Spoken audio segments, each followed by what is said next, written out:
Ораза сабырлық пен тақуалықтың айнасы. Рамазан айында ораза ұстау әрбір мұсылманға парыз. Бірақ оразаның қабыл болуы үшін оның шарттарын дұрыс орындау қажет. Кейбір адамдар білместіктен қателіктер жіберіп, оразасын бұзып қоюы мүмкін. Сондықтан оразаны не бұзатынын және қандай жағдайда оны жалғастыруға болатынын нақты білу керек.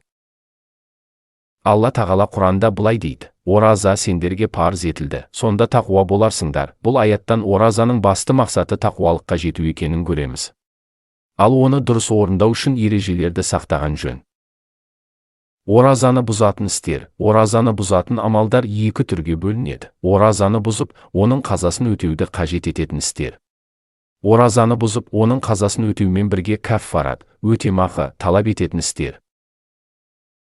Оразаны бұзып, тек қазасын өтеуді қажет ететін жағдайлар: ерікті түрде тамақ ішу немесе су ішу, ораза екенін біле тұра әдейі тамақ немесе су ішу, қасақана құсу. Егер адам өз еркімен құсса, оразасы бұзылады.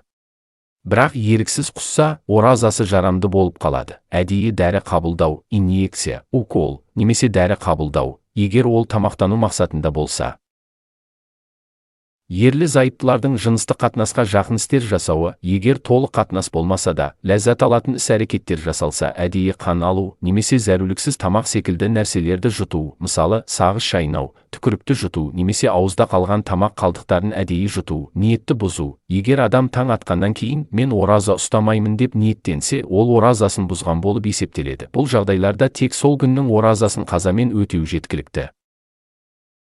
Оразаны бұзып, кәффарат, өтемақы талап ететін істер. Толық жыныстық қатынас жасау. Егер ерлі-зайыптылар күндіз толық қатынас жасаса, олардың оразасы бұзылады және оны өтеумен қатар кәффарат беру қажет. Оразаны себепсіз бұзу. Егер адам әдейі оразаны бұзып, кейін оны жалғастырмаса, оған кәффарат жүктеледі.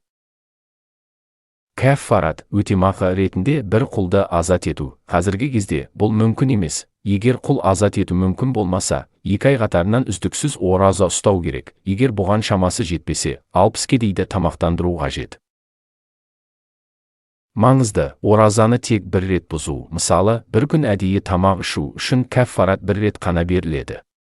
Бірақ әр күн сайын оразаны осылай бұзса, әрбір күн үшін жеке кәффарат өтеледі. Көп таралған қателіктер және олардың үкімі: тіс тазалау, мисуак, паста, щетка. Егер тіс пастасы тамаққа кетпесе, ораза бұзылмайды. Бірақ ауызды жақсылап шайқау керек. Дәрет алу кезінде ауызға су алу. Егер су байқаусызда жұтылып кетсе, ораза бұзылмайды. Бірақ абай болу керек. Шаң, тозаң немесе түтін жұту. Егер адам шаңды, темекі түтінін байқамай жұтып қойса, оразасы бұзылмайды. Бірақ әдейі жұтса, оразасы жарамсыз болады. Ораза кезінде ванна қабылдау, шомылу, су жұтылмаса, ораза бұзылмайды. Көзге дәрі тамызу. Көзге тамызылған дәрі тамаққа бармайды. Сондықтан ораза бұзылмайды. Қан алу немесе жарадан қан кету, бұл оразаны бұзбайды. Бірақ әлсірететін болса, кейінге қалдыруға болады. Қан тапсыру. Егер адам өзін жақсы сезінсе, қан тапсыруға рұқсат. Бірақ өте көп қан алса, әлсіреп кетпеу үшін кейінге қалдырған жөн.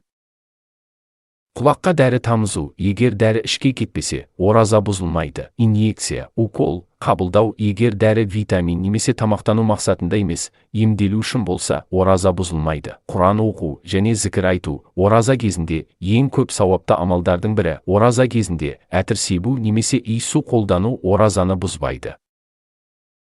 Оразаның қабыл болуы үшін оның шарттарын сақтау қажет. Кейбір амалдар оразаны толықтай бұзып, оны қазамен өтеуді қажет етсе, кейбірі кәффарат талап етеді. Сондықтан әрбір мұсылман осы ережелерді біліп, қателіктерден сақтануы керек. Бұл ақпарат пайдалы болса, видеоны лайк басып, арнаға жазылыңыз.